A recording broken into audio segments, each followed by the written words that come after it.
Hello, Tom Levecki here with the latest edition of the New Theory Podcast. I'm Tom Levecki, your host. I have a very special guest today, Ella Shae. She is the author of an Amazon, almost a bestseller, From Broken to Beautifully Broken, Turn Grief into Growth. Ella, welcome to the New Theory Podcast. How you doing today? I'm good. How are you? Thank you so much for having me. It's my pleasure. She's a fellow Jerseyan. We're going to Mhm. do this in conjunction with New Jersey Digest. So stay tuned for that. What's going to appear there, YouTube, iTunes, and the like. So we're going to jump right in. What inspired you to write this book? Because it's literally, in my opinion, it's a pretty compelling title, From Broken to Beautifully Broken. So what was the inspiration behind it, Ella? So, I always was a writer. I was always writing in journals and things like that. But Yeah. when I was 38 years old, I was diagnosed with restrictive anorexia and had to be put in a treatment center. Wow.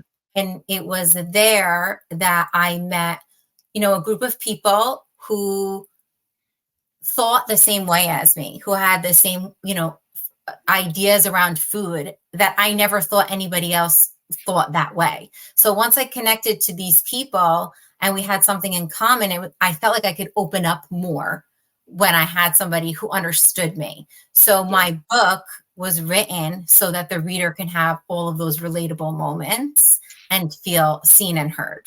So that's where the book comes from. Oh, seems like a great inspiration. In a nutshell, what's the book about for our readers? I mean, for our Um, viewers. So it starts when I'm 4 years old in a nearly fatal car accident. And it goes all the way up to, like what I just said, being admitted for an eating disorder. And it basically chronicles my journey from then till now, all the traumas that I've faced from then till now, and how I always thought that life had just made me a victim of those traumas. But after being in treatment and giving myself the love and self-care that I needed, I then was able to look at those situations through a different perspective and find the beauty in the brokenness. So I pulled out the positive. Instead of being a victim, I changed the narrative and made my own story instead of being the victim of, all of the, and I say traumas, but it's not really traumas. It's anything. It's parenting, it's divorce, it's starting over. So I kind of just try to find the beauty in all of those things and teach the readers how to do the same. I like that. And you find the positive even in a tough situation. So you kind of touched on it, but I want you to expound on it. For those people that are going through a hard time or went through a hard time or want to maybe prevent things from going worse when it's a hard time, what do you hope readers are going to take away, from your book after reading it? I think first and foremost, I want them to find that relatable moment. As soon as you hear somebody's going through the same thing as you, it automatically gives you some sense of peace that you're not the only one going through it. I think a lot of times we're worried about the person, right? And the book is not just for the person who's suffering, but it's for the people around them as well. Yeah. So I really, really would not have made it through my treatment or even through some of the other things in life if I.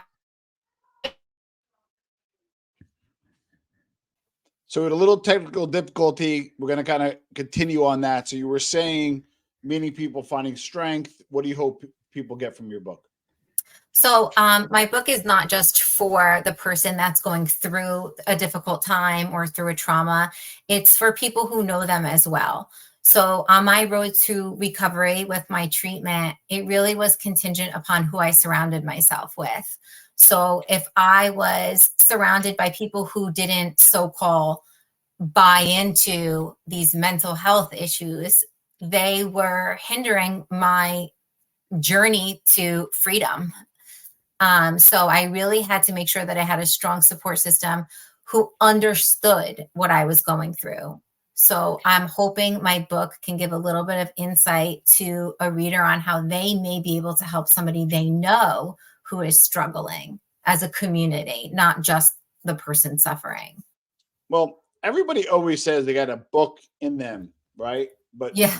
very few people, very few, take the time to actually, write the book. What was the most rewarding part about writing this book? I think that within, my book has been out for less than 2 months, if you count when the ebook came out. And I think since that book even just hit Amazon, I've already helped so many people with this book. I've been asked to speak at different events. I've been asked to work with the treatment center that I went to. And speak at their community events. So I think the most rewarding part of this entire process was that I actually am helping other people. It's something that I hoped for. It's something that I really thought might happen, but it actually did happen, which is amazing. And it's beyond what I hoped for. Can you define broken and then go a little deeper on what is beautifully broken? I love that you asked that because I feel like people assume that they know what that means, and I would love to explain it. So, everybody gets broken at some point in their life. You have these little chips, you have these little cracks, and they just keep getting bigger and bigger. The ball just keeps rolling, and sometimes we find ourselves in this dark hole, and we don't know how to get out of it. But there is light at the end of the tunnel. I think that through life, we're always going to be a little bit broken, right? Like we carry that with us. It doesn't just go away. But you can find the beauty in it, and you can walk around with your head high knowing that, yes, I'm a little bit broken, but that's what makes me who I am. My scars are what makes me who I am, whether they're on the inside or the outside. And you just need to figure out the narrative of your own life and stop letting other people control that narrative. And that's the beauty in it all, is you can shed 1,000 skins in your lifetime if you want to. And you can start over as many times as you want to. And that's the beauty of it all. Now, being from New Jersey, and we probably had similar backgrounds growing up, culturally, right? Where does culture help and where does it hurt? Not defining any specific culture, but like, is it, culture helps where it gives you like a guideline and helps you structure and that kind of stuff. And then where is it negative where like you may find yourself different than what your culture is and find yourself and shed the skin that maybe your community is not as supportive, of. So maybe where does culture help and where does culture maybe hurt? You know what? I think growing up, and I can really only speak to my own, nationality or culture, but in my family, we didn't show our emotions. We did not express, I mean, we yelled, we screamed, we expressed our emotions in that way.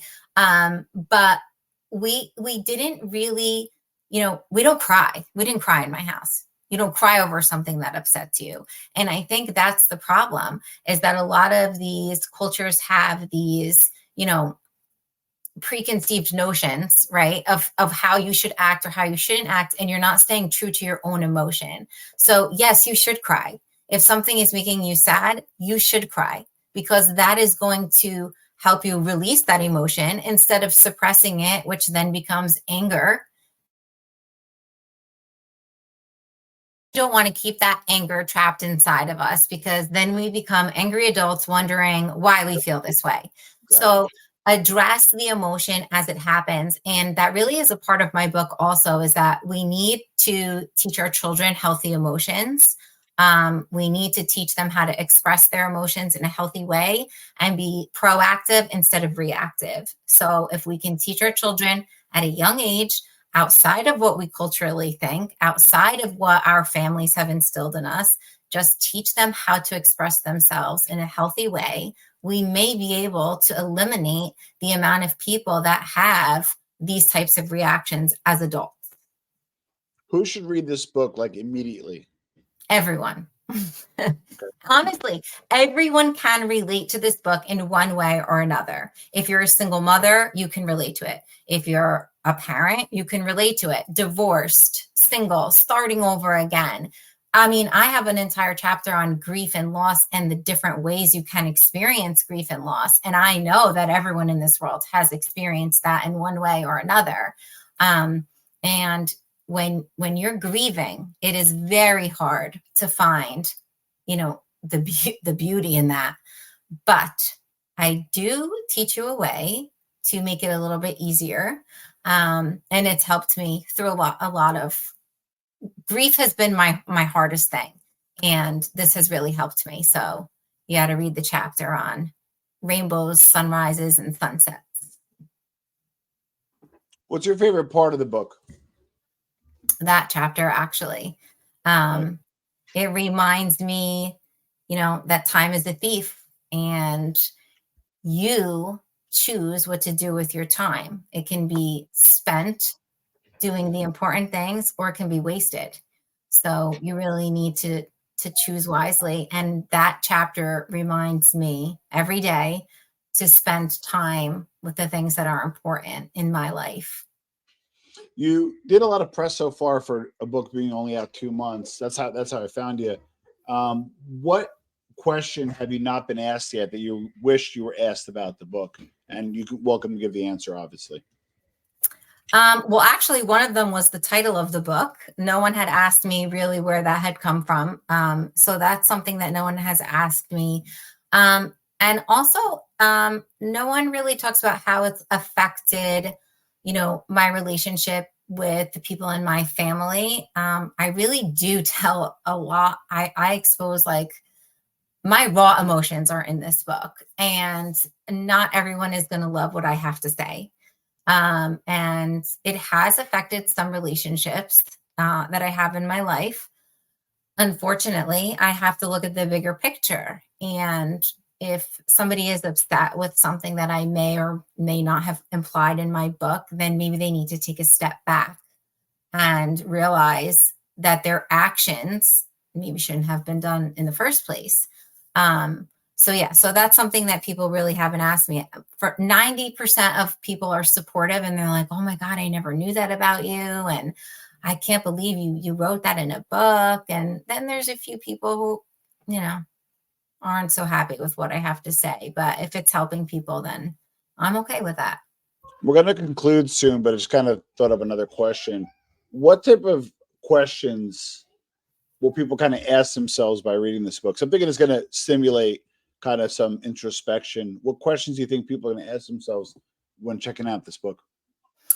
I think they're going to question their boundaries that they maybe have with people.